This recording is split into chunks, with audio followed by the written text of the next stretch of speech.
భూలోక వాసులైన మీ అందరికీ మా అభినందనలు.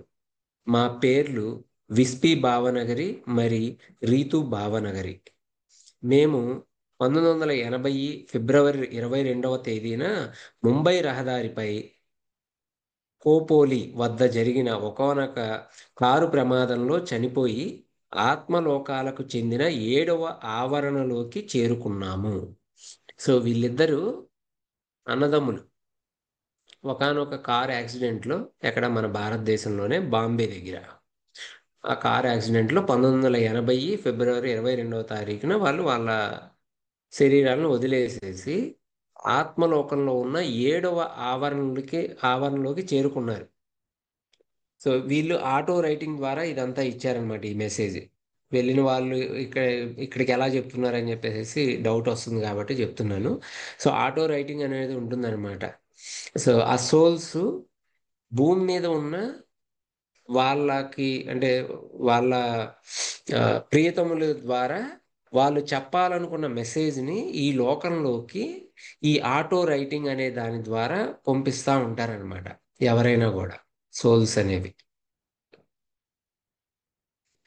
సో వాళ్ళు ఆ 7వ ఆవరణలోకి చేరుకున్నారంట. ఇక్కడ అంతా పరిణితి చెందిన సదాత్మలే ఉంటారు. వాళ్ళతో కలిసి మేమంతా కూడా ఇక్కడి నుంచి భూలోకంలో ఉన్న మా ప్రియతములతో మాట్లాడాలని ఎంతో కోరుకుంటాము. సో అందరూ కూడా ఆ తలంలో ఉన్న వాళ్ళు భూలోకంలో ఉన్న వాళ్ళ ప్రియమైన వాళ్ళతో మాట్లాడాలని కోరుకుంటాము అని చెప్పేసి చెప్తున్నారు.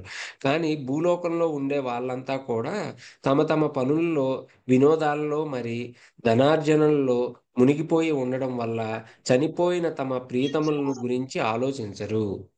సో ఈ చనిపోయిన వాళ్ళు ఏమని అనుకుంటారంటే, ఈ జ్ఞానాన్ని భూమి మీద ఉన్న వాళ్ళ ప్రియమైన వ్యక్తులకి, కుటుంబ సభ్యులకి అందించాలని చెప్పేసి వాళ్ళు తాపత్రయపడతా ఉంటారు. కానీ భూమి మీద ఉన్న మనుషులు ఏం చేస్తారు?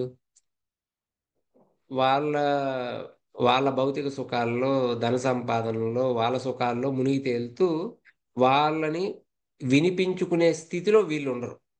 వాళ్ళు అందించే మెసేజ్‌లను అందుకునే స్థితిలో వీళ్ళు ఉండరు ఇక్కడ వాళ్ళు. అయితే భూలోకంలో ఉండే మా అమ్మా నాన్న ఖోర్షిద్ భావనగరి మరి రూమీ భావనగరి వంటి కొందరు పరిణితి చెందిన ఆత్మలు మాత్రమే చనిపోయిన తమ ప్రియతములతో మాట్లాడాలని ప్రయత్నిస్తూ ఉంటారు. కొంతమంది మాత్రమే ప్రయత్నిస్తూ ఉంటారు. సో వీళ్ళ అమ్మా నాన్న కూడా బాగా ఎదిగిన సోల్స్. సో వాళ్ళు ప్రయత్నించారు. వాళ్ళ కొడుకులతో, ఎవరైతే యాక్సిడెంట్లో చనిపోయి వెళ్ళిపోయారో వాళ్ళతో మాట్లాడాలని చెప్పేసి వీళ్ళు కోరుకున్నారు, ఇక్కడ ఉన్న వాళ్ళ అమ్మా నాన్న. మేము కూడా వాళ్ళతో మాట్లాడడానికి తపన చెందుతూ ఉన్నాం గనుక వాళ్ళతో మాట్లాడి, వాళ్ళకు ఎవరు మంచి స్నేహితులో చెప్పి, వాళ్ళు ఎవరిని నమ్మవచ్చో, మరి ఎవరి సహాయాన్ని పొందవచ్చో వివరంగా తెలియజేశాము. సో వాళ్ళతో మాట్లాడి, సో మంచి చెడు, అంటే ఎవరిని నమ్మవచ్చు, ఎవరిని నమ్మకూడదు, ఎవరి సహాయం పొందవచ్చు అనేదంతా కూడా వాళ్ళ అమ్మా నాన్నకి తెలియజేశారంట వీళ్ళు. మాలాగే ఆత్మలోకాల్లోని వివిధ ఆవరణలలో ఉండే ఇతర ఆత్మలు భూలోకంలోని తమ ప్రీతములను స్వాంతన పరచాలని తప్పిస్తూ ఉంటాయి. అది. మిగతా ఆత్మలు కూడా ఇట్లానే, అంటే భూమి మీద బాధపడుతూ ఉంటారు కదా, వాళ్ళని స్వాంతన పరచాలి అని చెప్పేసి కోరుకుంటా ఉంటాయి, తప్పిస్తూ ఉంటాయి అని చెప్పేసి చెప్తున్నారు. తమ ఆత్మీయులకు సహాయం చేసి వాళ్ళు ప్రశాంతంగా ఉండేలా చూసుకుంటూ ఉంటాయి. భూలోకంలో మీరు పడే విచారం మరి బాధ ఆత్మలోకాలలో ఉండే మాపై కూడా తమ తీవ్ర ప్రభావాన్ని చూపించి మమ్మల్ని కూడా నిస్పృహ మరి విషాదాలలో ముంచివేస్తాయి.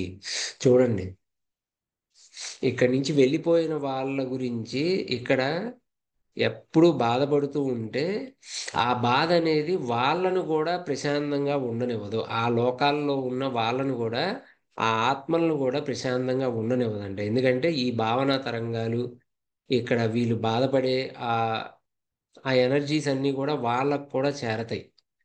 కాబట్టి అందుకే చెప్తారు, ఆ సంతోషంగానే ఉండండి అని చెప్పేసి చెప్పే దానికి రీజన్ ఏంటంటే, బిహైండ్ రీజన్, ఎవరైనా పోయినప్పుడు సంతోషంగానే ఉండండి, సంతోషంగా పంపించండి అని చెప్పేసి చెప్పే రీజన్ ఏంటంటే ఇదే. ఎందుకంటే వాళ్ళు, మనం బాధపడుతూ ఉంటే ఆ బాధ వాళ్ళని చేరి వాళ్ళు ఆ లోకంలో ఉన్నా కూడా వాళ్ళు కూడా దుఃఖపడతా ఉంటారు. ఎందుకంటే మనసు అనేది అక్కడ కూడా ఉంటది. మనం చాలాసార్లు చెప్పుకున్నాం, మనసు అనేది ఉంటది ఇంకా అక్కడికి వెళ్ళిన తర్వాత కూడా. సో మరి వాళ్ళ కుటుంబీకులు బాధపడినప్పుడు వాళ్ళు ఆయా తలాల్లో ఉన్న వాళ్ళు కూడా బాధపడతారు. సో వాళ్ళ ఎదుగుదలకు కూడా అవరోధం ఇది. అందుకే యోగులు, మహర్షులు, గురువులు చెప్పేది ఇదే.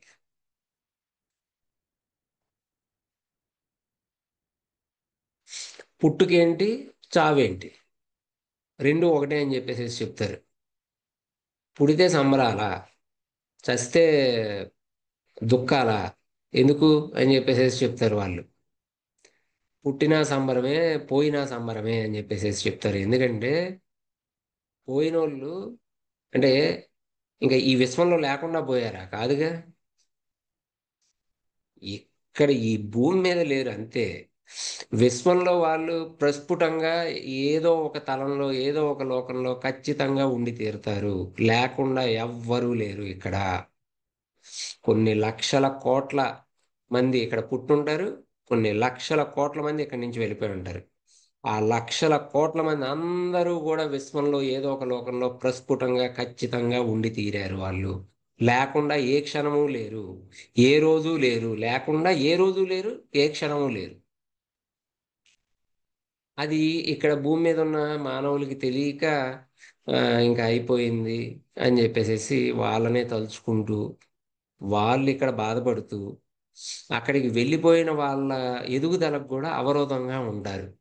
అందుకని చెప్పేసి గురువులు అలా చెప్తారు. వెళ్ళిపోయిన వాళ్ళ గురించి ఆలోచించవద్దు. వాళ్ళని తలుచుకొని బాధపడవద్దు. ఆనందంగానే ఉండండి. ఎప్పుడైతే ఇక్కడ మనం మనం మనసుతో ఉండే మనుషులు, బాధ ఉంటది. కానీ ఆ బాధని ఏం చేయాలి? నటించాలి. బాధ లేకుండా ఉన్నట్లుగా నటించాలి. ఆ నటన ఎప్పుడైతే చేస్తామో మనం అక్కడ ఉన్న వాళ్ళకి ఇబ్బంది లేకుండా చేసిన వాళ్ళు అవుతాం. అంటే వాళ్ళ ఎదుగుదలకి అడ్డుపడకుండా ఉంటాం. ఏదన్నా ఉన్నా సరే అది బయటికి రాకూడదు. ఏదన్నా ఉన్నా అది బయటికి రాకూడదు. అది అట్లా చెప్తారనమాట.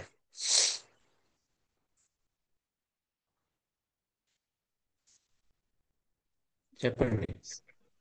సార్ ఇక్కడ ఆటో చెప్పండి చెప్పండి. ఆ అంటే ఇప్పుడు మనం అక్కడి నుంచి ఆత్మ భూమి మీదకి శరీరాన్ని తీసుకున్నప్పుడు మనం మర్చిపోతామా? మనం మర్చిపోతాము. మన శరీరాన్ని మనం వదిలేసి వెళ్తాము. వాళ్ళకి గుర్తుంటాయా? నాకు అర్థం కాదు. అంటే ఇప్పుడు జన్మ జన్మ వదిలేసేసి వెళ్ళిపోయిన తర్వాత ఆ, ఆ ముందు జన్మ ఏదైతే ఉందో ఆ జన్మ అంతా కూడా గుర్తుంటుంది.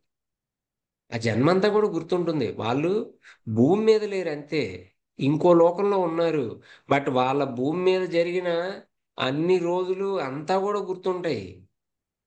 అంతా కూడా గుర్తుంటాయి. వాళ్ళు ఇంకో జన్మ ఇంకా తీసుకోలేదు కదా.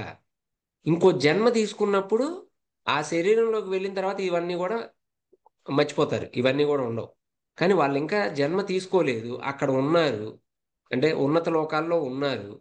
సో వాళ్ళకి అన్నీ కూడా ఉంటాయి. అన్నీ గుర్తులు ఉంటాయి. అన్నీ ఉంటాయి. గుర్తు అంతా ఉంటుంది మరి ఆత్మకి. అభిమన్యు, అదే అర్జునుడు కుమారుడు అభిమన్యుడు ఉమ్. శరీరాన్ని వదిలిపెట్టేసిన తర్వాత మర్చిపోతారు కదా. అది మర్చిపోవడం కాదు. మర్చిపోవడం కాదు. అది అభిమన్యుడు మర్చిపోలా. అభిమన్యుడు ఆ స్థితి దాటి వెళ్ళిపోయాడు. నువ్వు తండ్రివి. ఇప్పుడు అర్జునుడు వస్తే నువ్వు ఒక జన్మలో తండ్రివి, కొన్ని వందల జన్మల వందల మంది ఉన్నారు తండ్రులు అని చెప్పేసి చెప్తాడు. అంటే దానికి ఇంపార్టెన్స్ ఇవ్వడు. ఆ అర్జునుడు ఏదో ఒక జన్మలో తండ్రి వచ్చాడు ఇక్కడికి, ఆయన పెద్ద పట్టించుకోడు, అంత ఇంపార్టెన్స్ ఇవ్వడు. అది అంత ఇంపార్టెన్స్ ఇవ్వడు ఆయన. అక్కడ అక్కడ ఆయన పనులు ఆయనకి చాలా ఉన్నాయి ఆ లోకాల్లో. సో అర్జునుడు వచ్చేసి మధ్యలో డిస్టర్బ్ చేశాడు. ఎవరయ్యా నువ్వు వచ్చి డిస్టర్బ్ చేసావు, ఇప్పుడు నువ్వు ఒక జన్మలో తండ్రివేమో, ఏవో ఎంతో మంది ఉన్నారు, అర్జునుడు లేదు గిర్జునుడు లేదు, నాకు ఇప్పుడు కుదరదు అని చెప్పేసేస్తాడు. ఎందుకంటే ఆ స్థితి ఆ స్థితిలో ఉన్నారు వాళ్ళు, ఆ స్థితిలో ఉన్నాడు. సో ఇంకా వాళ్ళకి ఈ బంధుత్వాలు ఇటువంటివన్నీ ఉండవు కదా. ఆ లెవెల్ దాటిపోయిన తర్వాత ఈ బంధుత్వాలు ఇటువంటివన్నీ కూడా ఉండవు. ఈ బంధుత్వాలు ఉంటే గింటే ఎట్లా ఉంటాయంటే, వీళ్ళు కూడా ఇక్కడ ఈ భూమి మీద ఉన్న వాళ్ళు కూడా ఎంతో ఆత్మజ్ఞానం కలిగి ఉండి, ఏదో లోక సంబంధమైన పనుల కోసం, ఏదో ఆ, ఈ లోక కళ్యాణ కార్యక్రమాలుగైన ఆ విషయాల కోసం ఏదైనా మాట్లాడాలని అనుకుంటే వాళ్ళు అంతే ప్రేమతో వచ్చేసేసి మాట్లాడతారు. అంతే తప్ప ఆ, ఈ భౌతిక సంబంధమైన ఆ నా కొడుకు, నా కొడుకుని చూడాలని ఉంది, ఇటువంటివన్నీ కూడా వాళ్ళకి పిచ్చిగా ఉంటాయి అన్నమాట. ఆ స్థితికి వెళ్ళిన తర్వాత. సో అభిమన్యుడు అట్లా అంటాడు అనమాట. అప్పుడు అది ఓకే. మీరు మమ్మల్ని చూడలేరు, మాతో నెక్స్ట్ మాట్లాడలేరు, మరి చెప్పండి.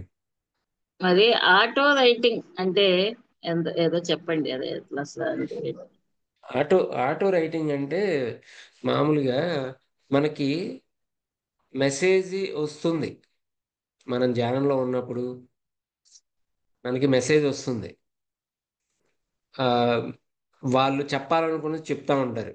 వాళ్ళే మనకి మెసేజ్ ఇస్తారు, మీరు రాయండి ఇది అని చెప్పేసి మెసేజ్ ఇస్తారు. మనం బుక్కు పెన్ను పెట్టుకొని కూర్చుంటాం. మనం ఏమి రాస్తున్నాం అనేది మన మనసుకి బుద్ధికి తెలియదు. మెసేజ్ వస్తూ ఉంటుంది, రాసేస్తూ ఉంటారు. రాసేసిన తర్వాత ఏమి రాశారనేది వాళ్ళకి తెలియదు. మళ్ళీ వాళ్ళు ఆ బుక్ తీసి చదివితే గానీ ఓహో ఇది రాసామా అని చెప్పేసి వాళ్ళకి తెలుస్తుంది. సో అక్కడ మాస్టర్స్ దాన్ని ఆటో రైటింగ్ అంటారు. మాస్టర్స్ ఇస్తా ఉంటారు, వీళ్ళు ఆటోమేటిక్గా రాస్తా ఉంటారు. ఏం రాస్తున్నారు అనేది వీళ్ళకి తెలియదు. రాసేసిన తర్వాత చూసుకుంటే ఓకే ఇది చెప్పారు మాస్టర్స్ అని చెప్పేసి అర్థం అవుతుంది అది. సో మాస్టర్స్ ఇచ్చే ఆ మెసేజ్ అనమాట, ఆటో మెసేజెస్, అది ఆటో రైటింగ్ అంటారు దాన్ని.